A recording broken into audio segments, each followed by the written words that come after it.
The dust hung heavy in the air the day Gemma Neville stepped off the stagecoach in Albuquerque, New Mexico, her face streaked with dried tears and her wedding ring missing from her finger. She carried nothing but a small carpet bag containing the remnants of a life she was desperately trying to leave behind. The year was 1878, and for Gemma, it marked both an end and a beginning. The journey from Denver had taken its toll. Her bones ached, her throat was parched, and the memory of her husband's final words still echoed in her mind. "You're worthless, Gemma.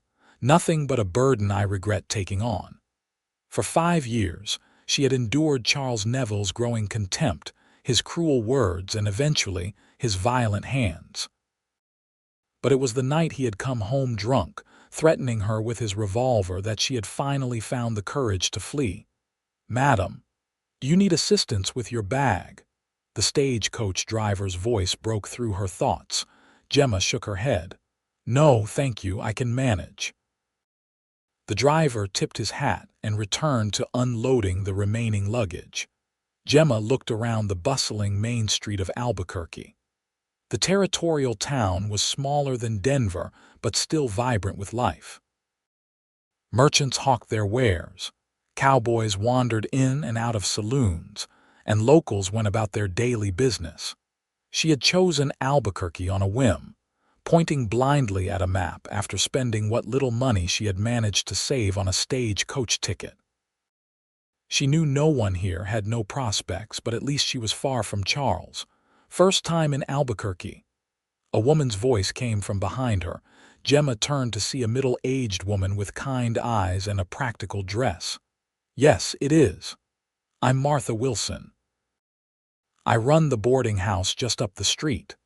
She pointed to a 2-story building painted a faded blue. "You look like you could use a place to stay." "I don't have much money," Gemma admitted. Martha studied her for a moment. "You running from something, honey?" Gemma hesitated, then nodded slightly. "Well, you wouldn't be the first. I've got a small room available. It's not fancy, but it's clean, and I might be able to help you find work if you're staying." Relief washed over Gemma. "Thank you, that's very kind." As they walked toward the boarding house, Gemma felt a pair of eyes watching her. She glanced to her right and saw a tall man leaning against a hitching post. He wore a dusty cowboy hat pulled low over his eyes, but she could still see the intensity of his gaze as it followed her. Something about him made her heart beat faster, though whether from fear or something else, she couldn't tell. "That's Tucker Morrison," Martha said, following Gemma's gaze. "Owns a ranch outside of town. Keeps to himself mostly, but he's a good man. Not like some of the rougher sorts that pass through." Gemma quickly looked away as Tucker touched the brim of his hat in acknowledgement. The boarding house was simple, but comfortable. Martha showed Gemma to a small room on the 2nd floor with a narrow bed, a washstand, and a window that overlooked the street. "Rest up," Martha said. "Tomorrow we can talk about work. The general store might be hiring, or perhaps the dressmaker could use help." Alone in the room, Gemma finally allowed herself to collapse onto the bed. The tears she had been holding back flowed freely. 5 years of marriage to Charles Neville had left her hollow. A wealthy businessman from a respected Denver family, he had seemed charming when he'd courted her. Her parents, struggling shopkeepers, had been delighted when he'd proposed. But the charm had faded quickly after the wedding. First came the criticism of her cooking, her appearance, her conversation.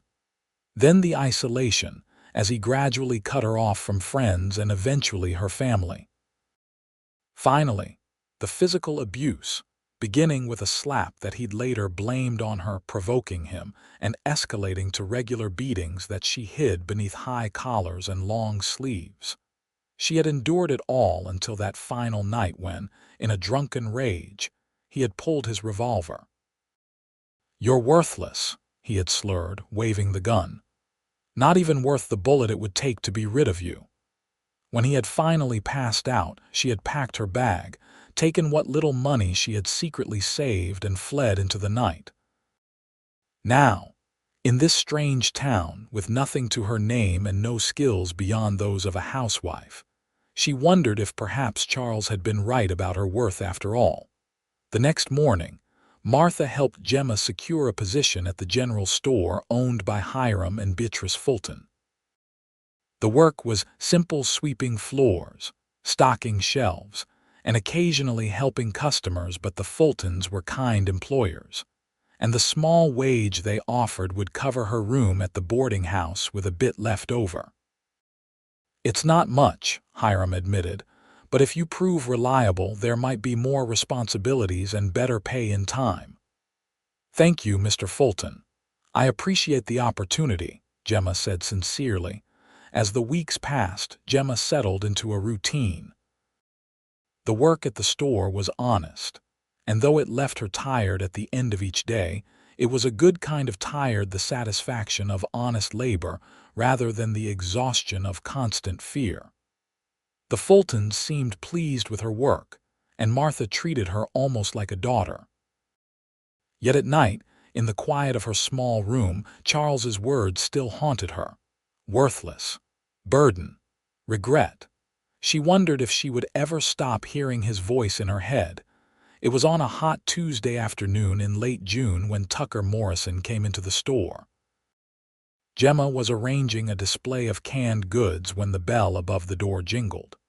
She looked up to see the tall cowboy step inside, removing his hat as he entered. Up close, she could see that his face was weathered from years in the sun, but his eyes were a startling blue against his tanned skin. A faint scar ran along his jawline, and his dark hair was in need of a trim. He nodded to her before approaching Hiram at the counter with a list of supplies. Gemma tried not to stare, but there was something compelling about Tucker Morrison. Unlike many of the cowboys who came into town, he carried himself with a quiet dignity rather than swaggering bravado. As Hiram filled Tucker's order, the cowboy glanced her way again. This time, their eyes met briefly before Gemma looked down, busying herself with the cans. "Miss Neville," Hiram called out, "could you help Mr. Morrison gather these items while I check our back storage for the fencing wire?" Gemma took the list from Hiram with slightly trembling hands. "Of course, Mr. Fulton." As Hiram disappeared into the back room, Gemma found herself alone with Tucker Morrison. "It's a pleasure to meet you properly, Miss Neville," he said, his voice deep but soft. "I've seen you around town these past few weeks." "Mr. Morrison," she acknowledged, not meeting his eyes. "If you'll follow me, we can collect your supplies." They moved around the store in awkward silence as Gemma gathered sacks of flour, coffee, and other staples on his list. Tucker followed, occasionally offering to carry the heavier items. "You're new to Albuquerque," he said finally. It wasn't a question. "Yes." Gemma didn't elaborate. "It's a good town. People mind their own business for the most part." Something in his tone made Gemma look up at him. There was understanding in his eyes, as if he knew she was running from something and was assuring her that her secrets were safe here. "That's good to know," she said carefully. "If you ever need anything," he began, but was interrupted by Hiram's return. "Found the wire, Mr. Morrison." "Will there be anything else today?" Tucker turned his attention back to Hiram. "No, that's all, thank you." As Hiram tallied the purchases, Tucker paid and then gathered his supplies. At the door, he paused and looked back at Gemma. "Good day, Miss Neville."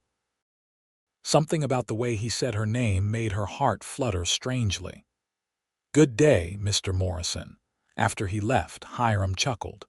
"Tucker Morrison doesn't usually say more than 3 words when he comes in. Must be your charming presence, Miss Neville." Gemma felt her cheeks grow warm. "I doubt that very much, Mr. Fulton." But for the rest of the day, she found her thoughts returning to the quiet cowboy with the intense blue eyes. The following week, Tucker returned to the store. This time, he came specifically during Gemma's shift, and his list of supplies was noticeably shorter than usual. "Miss Neville," he greeted her, "I hope you're settling in well." "I am. Thank you, Mr. Morrison," she replied, aware that Beatrice Fulton was watching them with interest from behind the counter. Tucker cleared his throat. "I was wondering if you might consider joining me for dinner at the hotel restaurant this evening. That is, if you're not otherwise engaged." Gemma was taken aback by the invitation. It had been years since anyone had shown interest in her company, and her immediate instinct was to decline. Charles's voice echoed in her mind. "Who would want to spend time with you? You're dull as dishwater." But Tucker was looking at her with those earnest blue eyes, and before she could think better of it, she heard herself say, "That would be nice. Thank you." A small smile lifted the corner of Tucker's mouth. "I'll call for you at the boarding house at 6 if that's suitable." "Yes, that's fine," Gemma replied, her heart racing. After Tucker left, Beatrice approached with a knowing smile. "Tucker Morrison is a good man, quiet but decent. Lost his wife to fever about 5 years back. Hasn't shown interest in anyone since until now." "Oh, I'm sure it's not." "I mean, it's just dinner," Gemma stammered. Beatrice patted her arm. "Of course, dear, just dinner. But it's nice to see Tucker taking an interest again. And you could do worse than a man who owns one of the most prosperous cattle ranches in the territory." That evening, Gemma fretted over her appearance. Her wardrobe was limited. She had fled Denver with only what she could carry, but she had one dress slightly nicer than the others. A simple blue cotton with a lace collar. She had been mending and altering it in her spare time to better fit her diminished figure. Martha helped her with her hair, arranging it in a style more becoming than Gemma's usual practical bun. "There," Martha said, stepping back to admire her work. "You look lovely, dear." Gemma looked in the small mirror and barely recognized herself. The woman looking back at her seemed younger, less haunted than the reflection she was used to seeing. "Thank you, Martha, for everything." "Nonsense. It does my heart good to see you blooming a bit. You were like a withered flower when you arrived, but you're coming back to life." At precisely 6 o'clock, Tucker arrived at the boarding house. He had clearly made an effort with his appearance as well. His usual work clothes had been replaced by a clean white shirt, dark vest, and pressed trousers. His hair was neatly combed, and the hat in his hands was his good one, not the dusty work hat she was used to seeing. "Miss Neville," he said, his eyes widening slightly as she descended the stairs. "You look beautiful." The simple compliment brought warmth to her cheeks. "Thank you, Mr. Morrison." Tucker offered his arm, and after a moment's hesitation, Gemma placed her hand in the crook of his elbow. The contact, innocent as it was, sent a jolt through her. It had been so long since a man had touched her with gentleness. The hotel restaurant was the finest establishment in Albuquerque, which wasn't saying much by Denver standards, but it was clean and well appointed. The maitre d' led them to a table in the corner, and Tucker pulled out Gemma's chair for her.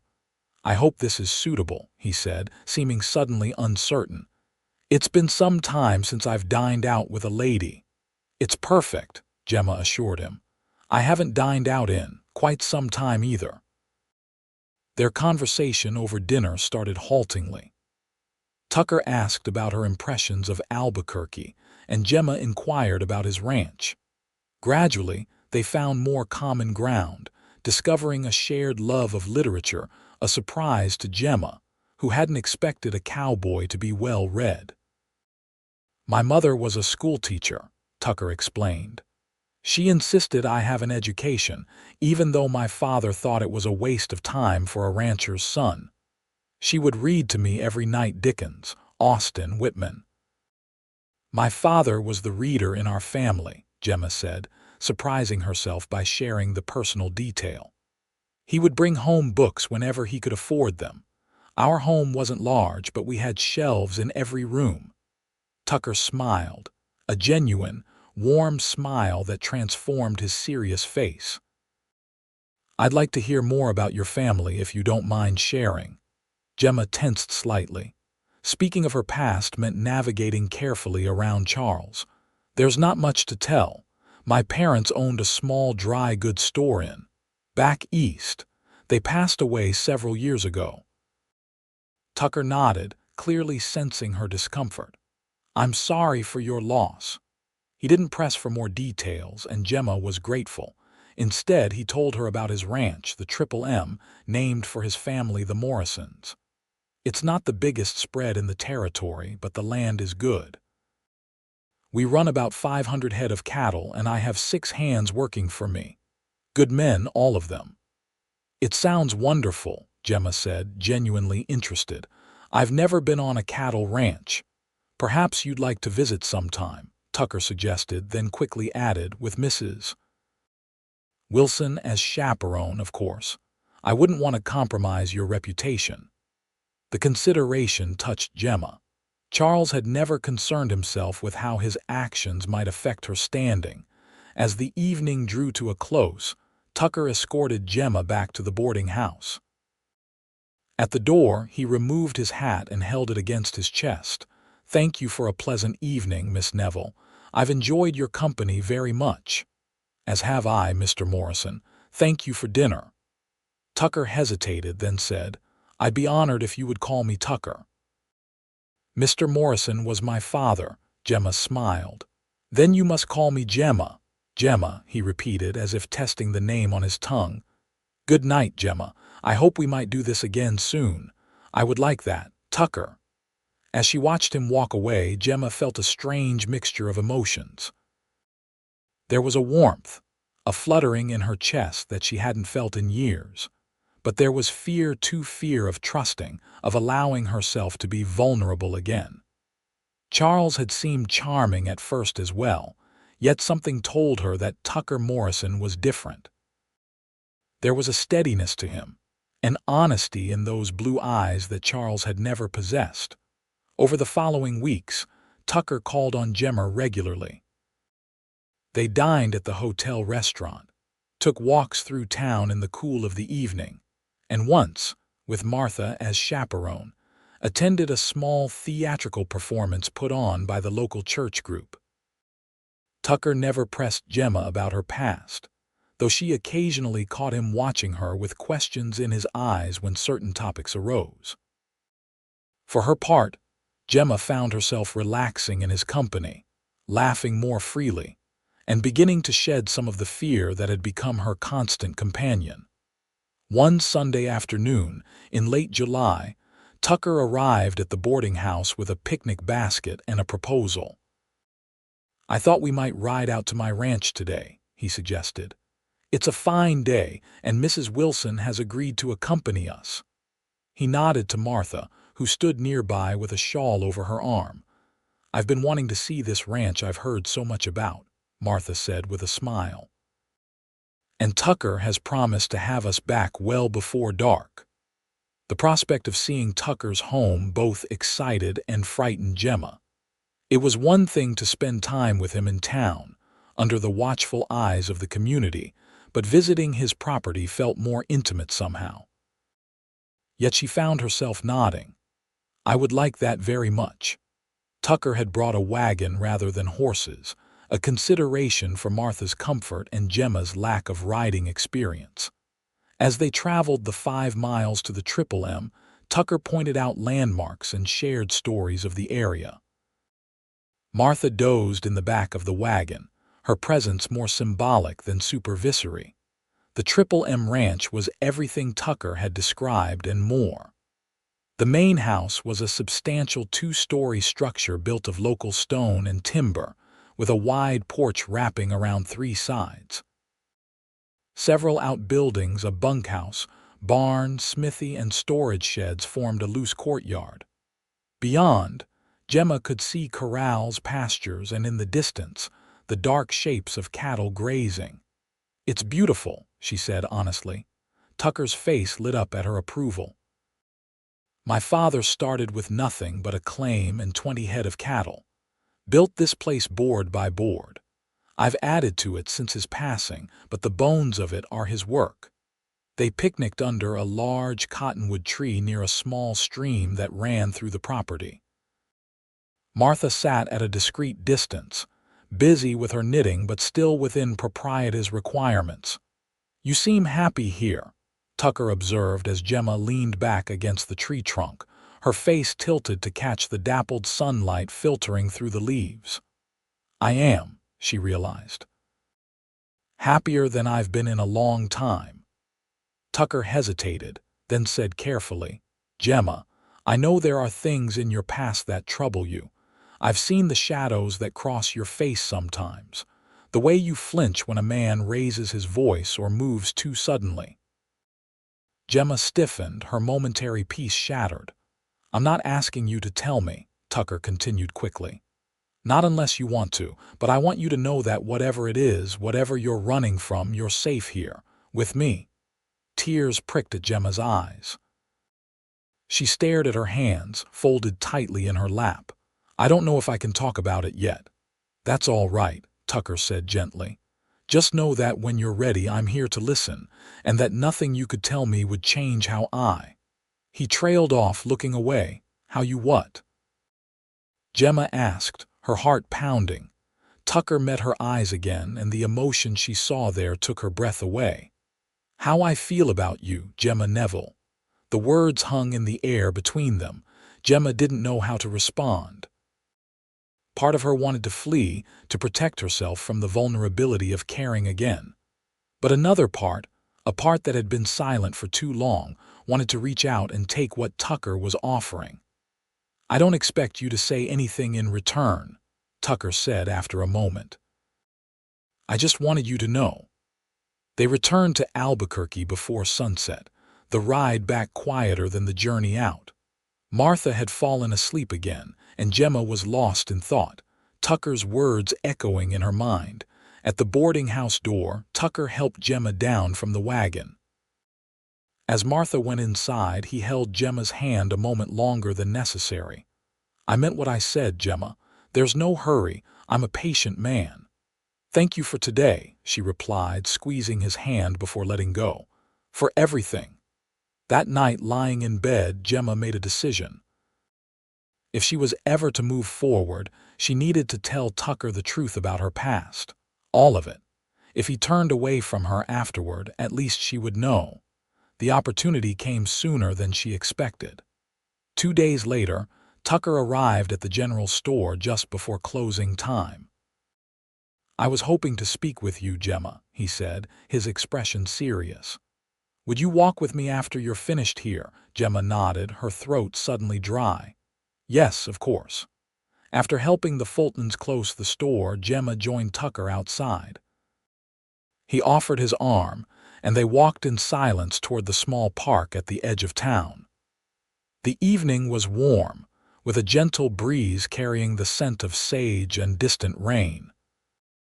They sat on a bench beneath an elm tree, far enough from the nearest buildings for privacy, but still within sight of the town for propriety. "Tucker," Gemma began, her voice scarcely above a whisper, "I want to tell you about why I came to Albuquerque." He turned to face her, his expression encouraging but neutral. "I'm listening." Gemma took a deep breath and began. She told him about her marriage to Charles Neville, how it had begun with such hope and descended into a nightmare of abuse and control. She spoke of the isolation, the emotional cruelty, and finally, the physical violence. She described the night Charles had threatened her with his gun, the words he had hurled at her worthless, burden, regret, and her desperate flight in the dead of night. Throughout her story, Tucker remained silent, though she could see the tightening of his jaw, the darkening of his eyes as anger built within him. "So that's why I came here," she concluded, her hands trembling in her lap. "I had nowhere else to go. No family left, no friends he hadn't driven away. I just pointed at a map and ran." When she finished, Tucker was quiet for a long moment. Then, very gently, he took one of her shaking hands in his. "Thank you for trusting me with your story," he said, his voice rough with emotion. I'm sorry for what you endured. No one deserves such treatment, especially not someone as kind and strong as you. Strong, Gemma repeated in disbelief. I don't feel strong, I feel broken, damaged. Tucker shook his head. You survived, Gemma. You found the courage to leave when many wouldn't. You've built a new life here from nothing. If that's not strength, I don't know what is. Tears spilled down Gemma's cheeks. He told me so many times that I was worthless, that no one would ever want me. After a while, I believed him. Tucker's grip on her hand tightened slightly. Your husband called you worthless, he said, his voice dropping to a whisper. Then he never saw your worth. The simple statement broke something open inside Gemma. The tears came faster, and she found herself sobbing openly, years of pent-up pain finally finding release. Tucker moved closer, hesitantly putting an arm around her shoulders. When she didn't pull away, he held her as she cried, his presence solid and comforting. When her tears finally subsided, Gemma pulled back slightly, embarrassed by her outburst. I'm sorry. I didn't mean to. Don't apologize, Tucker said firmly. Not for this, not for anything he did to you. Gemma nodded, wiping at her eyes with her handkerchief. I should get back to the boarding house. Martha will worry. Of course. Tucker stood and helped her to her feet. May I call on you tomorrow? Perhaps we could walk again if you're feeling up to it. I would like that, Gemma said, surprised to find that she meant it. Sharing her past with Tucker had lifted a weight she hadn't realized she was carrying. As they walked back toward town, Tucker said quietly, Gemma, I want you to know that nothing you've told me changes how I feel. If anything, I admire you even more now that I understand what you've overcome. Gemma didn't respond, but she allowed her hand to remain in the crook of his arm, drawing strength from his steady presence. The following weeks brought a deepening of their relationship. Tucker called on Gemma almost daily, and their conversations grew increasingly open and honest. He told her more about his own past the death of his wife Sarah from fever, his struggles to keep the ranch going alone, his grief and eventual acceptance. I never thought I'd feel this way about anyone again, he admitted one evening as they sat on the boarding house porch.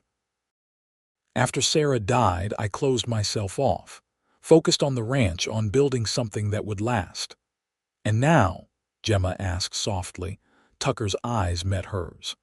Now I find myself thinking about a future that includes more than just cattle and land, a future that includes you, Gemma, if you'll have me.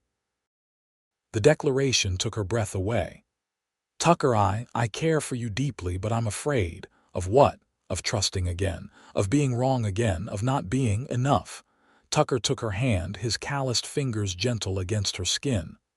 I understand fear, Gemma. I've known it too. But I also know that sometimes you have to risk your heart to find happiness.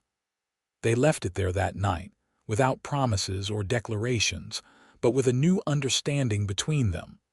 August turned to September, and the territory began to cool as autumn approached. Gemma continued working at the general store, though now the Fultons paid her a higher wage, having found her to be an invaluable employee.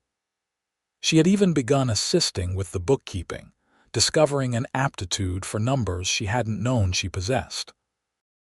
It was on a crisp Saturday morning when Gemma's past finally caught up with her. She was alone in the store, the Fultons having gone to Santa Fe for supplies, when the bell above the door jingled. She looked up with a smile that froze on her face as she recognized the man who entered. Charles Neville stood before her, as immaculately dressed as ever in his expensive suit, his hat in his hands. He had lost weight, she noticed distantly, and there were new lines around his eyes. "Hello, Gemma," he said, his voice bringing back a flood of memories, none of them pleasant. "Charles." She was proud that her voice remained steady, though her hands gripped the edge of the counter so tightly her knuckles turned white. "How did you find me?" "It wasn't easy," he admitted, stepping further into the store. I hired a Pinkerton detective. Cost me a small fortune, but I had to find you." "Why?" The word came out barely above a whisper. Charles set his hat on the counter and smoothed a hand over his thinning hair. "To bring you home, of course. This little adventure of yours has gone on long enough, don't you think?" Fear and anger warred within Gemma. "This isn't an adventure, Charles. I left because you threatened to kill me, because you made my life a living hell." Charles waved a dismissive hand. "I was drunk. You know I didn't mean it, and I've changed, Gemma. These past months without you have been difficult." "I realize now how much I need you." "Need me?" Gemma echoed in disbelief. "You called me worthless, a burden you regretted taking on." "I was angry. People say things they don't mean when they're angry." Gemma shook her head. "No, you meant every word. And even if you didn't, it doesn't change what you did. The way you isolated me, controlled me, hurt me. I'm not going back to that, Charles. Not ever." Charles's expression hardened, the familiar coldness returning to his eyes. "I'm your husband, Gemma. You have no choice in the matter." "The law is on my side." "The law doesn't entitle you to abuse your wife," she retorted, finding courage she didn't know she possessed. "Abuse?" Charles scoffed. "A few disciplinary measures when you were disobedient hardly constitutes abuse. Really, Gemma, you've always been prone to exaggeration." The bell jingled again, and Tucker stepped into the store. His eyes immediately took in the scene: Gemma's pale face, her defensive posture, and the well-dressed stranger standing too close to her. "Everything all right, Gemma?" Tucker asked, moving to stand beside her. Charles assessed Tucker with narrowed eyes. "And who might you be?" "Tucker Morrison," he replied evenly. "A friend of Miss Neville's." "Ah, I see. Well, Mr. Morrison, I'm Charles Neville, Gemma's husband, and I'd appreciate if you'd leave us to our private discussion."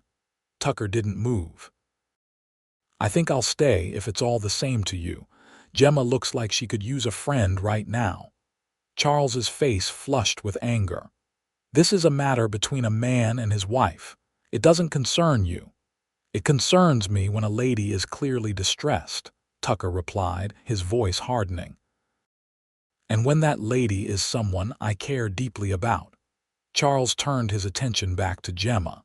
"So that's it. You found yourself a cowboy to warm your bed. I always knew you were no better than you should be." Tucker took a step forward, his fists clenched, but Gemma placed a hand on his arm. "Don't, Tucker, he's not worth it." She faced Charles, her voice steady now. "I want you to leave, Charles. I'm not going back to Denver with you. Not now, not ever." "You don't have a choice," Charles snarled, reaching for her arm. Tucker moved quickly, inserting himself between them. "The lady asked you to leave." For a moment, the two men stood face to face, tension crackling between them. Then Charles stepped back, retrieving his hat from the counter. "This isn't over, Gemma," he said coldly. "I'll be staying at the hotel. Think carefully about your options. You have nowhere else to go, no money, no family. Without me, you're nothing. You always have been." With that parting shot, he turned and left the store. As the door closed behind him, Gemma's legs gave way. Tucker caught her before she could fall, helping her to a chair behind the counter. "That was him, wasn't it?" Tucker asked, though it wasn't really a question. "Your husband," Gemma nodded, unable to speak through the tightness in her throat. "He won't take you anywhere you don't want to go," Tucker promised fiercely. "I won't let him." "He's right about the law," Gemma said, finding her voice. "Legally, I'm still his wife. He has rights over me that I can't contest." Tucker knelt before her, taking her trembling hands in his. "Gemma, look at me." When she did, he continued, "Do you want to go back to him?" "No," she whispered. "Never? Then you won't. We'll figure this out together." The door opened again, and Hiram and Beatrice Fulton entered, back from their trip earlier than expected. "What's going on?" Hiram asked, taking in Gemma's pallor and Tucker's protective stance. Tucker explained the situation concisely. The Fultons exchanged a look. "You won't be alone in the store again," Beatrice declared. "One of us will always be here with you." "And I think you should stay with us for now," Hiram added. "We have the spare room above the store. It would be safer than the boarding house." Gemma was overwhelmed by their support. "I don't want to impose or put you in a difficult position." "Nonsense," Beatrice said firmly. "We take care of our own in Albuquerque." Tucker nodded. "And I'll be keeping an eye on Charles Neville while he's in town. Make sure he understands that Gemma has friends here." Word of Charles's arrival spread quickly through Albuquerque's small community. Martha Wilson arrived at the store with Gemma's belongings, having already heard the news. "That man came to the boarding house looking for you," she told Gemma. "I told him you weren't staying there anymore and closed the door in his face. The nerve of him, thinking he can just show up after what he did."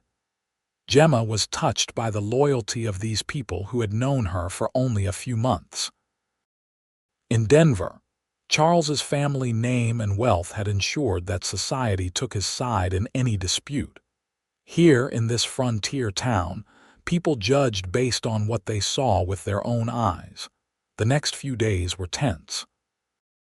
Charles made several attempts to see Gemma, coming to the store during business hours, but was always met by either Hiram or Tucker. He sent notes, which Gemma returned unopened. Finally, he tried a different approach. Sheriff James Danvers stopped by the store one afternoon. A fair but no-nonsense lawman, he asked to speak with Gemma privately. Hiram insisted on staying, standing protectively nearby as the sheriff addressed Gemma. "Mrs. Neville," he began, "your husband has come to me with concerns about your mental state. He claims you fled Denver during an episode of hysteria and that you require medical attention." Gemma's blood ran cold. This was a new tactic, but one she should have anticipated. Charles would try to paint her as unstable, a common strategy used by men to control difficult wives. "Sheriff Danvers," she replied steadily, "I assure you I am of sound mind. I left my husband because he was abusive physically and emotionally. The night I fled, he threatened me with a revolver." The sheriff studied her thoughtfully. "Mr. Neville is a persuasive man. Says all the right things, has the right papers to back his claims. But I've been sheriff in this town for 15 years and I've gotten pretty good at reading people." He glanced at Hiram, then back to Gemma. "The Fultons are good folks. Tucker Morrison too. If they're standing by you, that says something." Gemma held her breath, waiting. "I'll tell your husband that as sheriff. I don't have the authority to force a grown woman to leave town against her will. If he wants to pursue this legally, he'll need to petition the territorial court. That will take time, and frankly, most judges around here don't take kindly to outsiders coming in and making demands." Relief washed over Gemma. "Thank you, Sheriff." Danvers nodded. "Just be careful, Mrs. Neville. Men like your husband don't give up easily." The sheriff's warning proved prophetic. Unable to convince Gemma to return willingly and thwarted by the local law, Charles grew increasingly desperate. He was seen drinking heavily at the hotel bar, ranting about his ungrateful wife and the cowboy who stole her. It all came to a head on a rain-soaked evening in late September. Gemma was closing the store with Hiram when Charles burst in, clearly drunk and, most alarmingly, carrying his revolver. "Enough games, Gemma," he slurred, waving the gun unsteadily. "You're coming with me tonight, or so help me." Hiram stepped in front of Gemma. "Put that gun down, Neville. You're not thinking clearly." "Get out of my way, old man," Charles snarled. "This is between me and my wife." "I'm not going anywhere with you, Charles," Gemma said, her voice remarkably calm despite her racing heart. Charles's face contorted with rage. "Still defying me, after everything I gave you? You're nothing without me, Gemma. Nothing." The store's back door opened and Tucker entered, having come to escort Gemma to dinner as planned. He assessed the situation immediately and moved slowly to the side, drawing Charles's attention. "Put the gun down, Neville," Tucker said quietly, "before you do something you can't take back." Charles swung the revolver toward Tucker. This is all your fault. You turned her against me." "Gemma made her own choices," Tucker replied evenly. "And she chose to leave a man who hurt her. Can't say I blame her." "You don't know anything about us," Charles spat. "About our marriage." "I know enough," Tucker said. "I know that a man who truly loves a woman would never raise his hand to her, let alone a gun." Charles's finger tightened on the trigger. "She's mine, by law and by God. She's not property, Neville, she's a person. A remarkable, strong, valuable person who deserves far better than what you gave her." Something in Tucker's words seemed to penetrate Charles's alcohol-fueled rage. For a moment, confusion crossed his face. Then his expression hardened again. "Worthless," he muttered. "Always so damned worthless." "No, Charles," Gemma said, stepping out from behind Hiram despite his attempt to keep her back. "I'm not worthless, I never was. You just couldn't see my worth because you were too busy trying to destroy it." Charles stared at her, his gun hand wavering. "You can't leave me, I won't allow it." "It's not up to you anymore," Gemma replied. "I've made my choice." For a terrible moment, Gemma thought Charles would shoot her where she stood. She could see the struggle playing out on his face, fury warring with the last vestiges of reason. Then, abruptly, he turned the gun on Tucker. "If I can't have her, neither will you." Everything happened at once.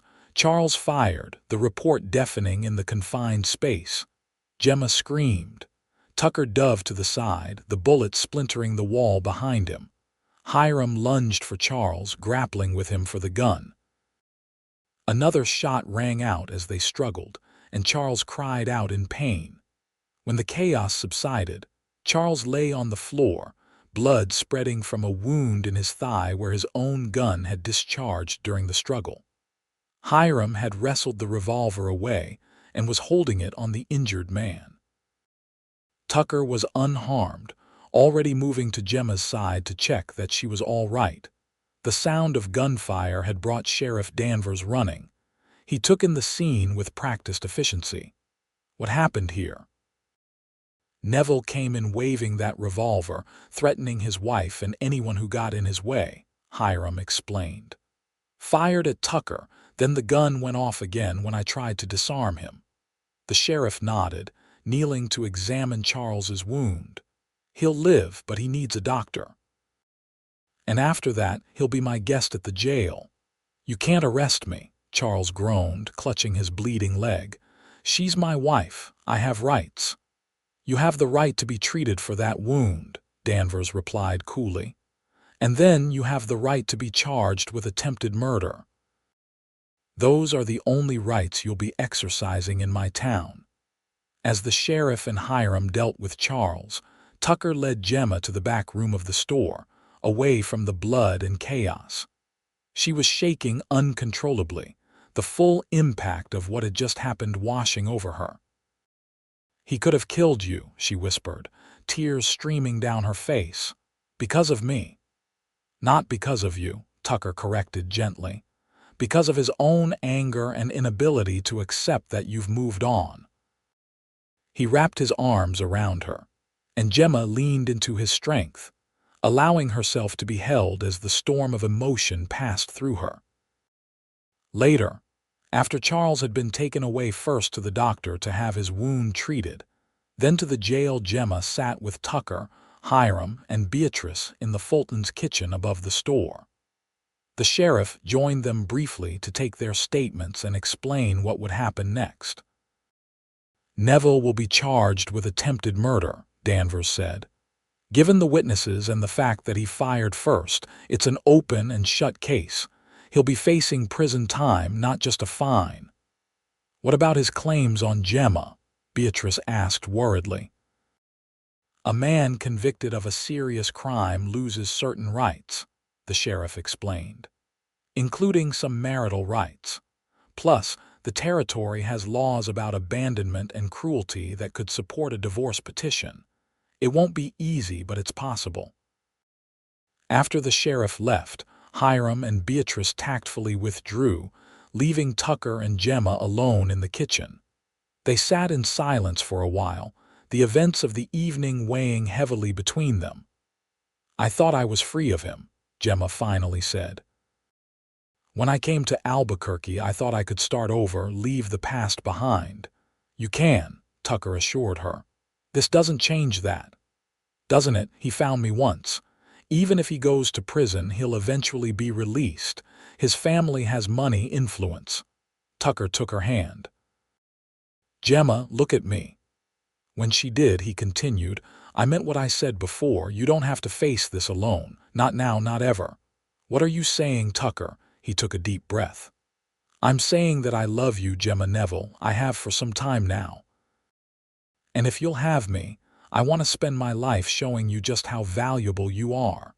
Tears welled in Gemma's eyes again, but these were different from the fearful tears she had shed earlier. "Oh, Tucker, I love you too. I think I have since that first dinner when you listened to me talk about books and actually cared what I had to say." Tucker smiled, reaching up to brush a tear from her cheek. "Is that a yes, then?" "Yes," Gemma whispered. "Yes to whatever future we can build together." Tucker leaned forward and kissed her gently. It was their first kiss, sweet and full of promise. When they parted, both were smiling despite the tumultuous events of the evening. "I should go," Tucker said reluctantly. "It's late and you need rest, but I'll be back first thing in the morning." "Promise?" "I promise. Nothing could keep me away." Charles Neville's trial was held 2 months later in Santa Fe. Gemma testified, facing her abuser in court with a courage she never knew she possessed. Tucker was by her side throughout, as were the Fultons, Martha, and many others from Albuquerque who had come to support her. The evidence was overwhelming. Charles was sentenced to 5 years in the territorial prison. Additionally, based on Gemma's testimony about the abuse she had suffered, and Charles's own damning behavior in Albuquerque, the judge granted her petition for divorce a rare outcome, but one supported by the territory's progressive laws regarding marital cruelty. "You are no longer Gemma Neville," the judge declared. "You are free to reclaim your maiden name or choose another." "Thank you, Your Honor," Gemma replied, relief washing over her. She glanced at Tucker, who squeezed her hand encouragingly as they left the courthouse. Tucker drew Gemma aside. "Now that you're legally free, there's something I want to ask you properly." He reached into his pocket and withdrew a small velvet box. Kneeling before her, heedless of the curious onlookers, he opened it to reveal a simple but beautiful ring with a small diamond. "Gemma, these past months have shown me what it means to truly love someone. You're the bravest, strongest, most valuable woman I've ever known. Would you do me the honor of becoming my wife?" Through happy tears, Gemma nodded. "Yes, Tucker. Yes, with all my heart." They were married on a clear spring day in April 1879, in the small church in Albuquerque. The entire town seemed to turn out for the occasion. Hiram gave the bride away, Martha wept joyfully in the front pew, and Beatrice had spent weeks helping Gemma create the perfect wedding dress. Tucker's ranch hands stood up with him.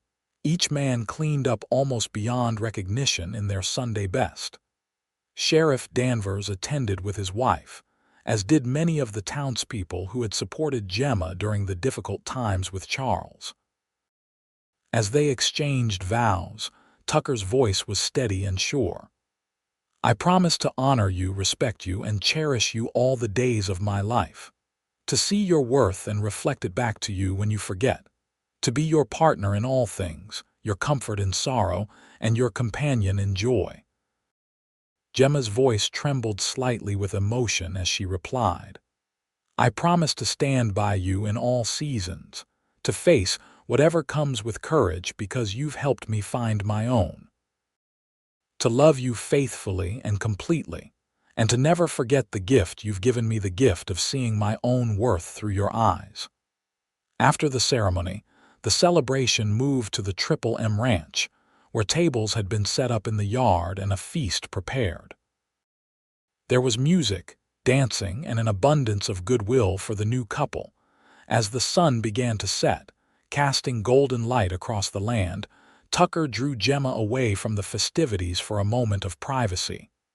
"Mrs. Morrison," he said, the name still new and wonderful to both of them. "Are you happy?"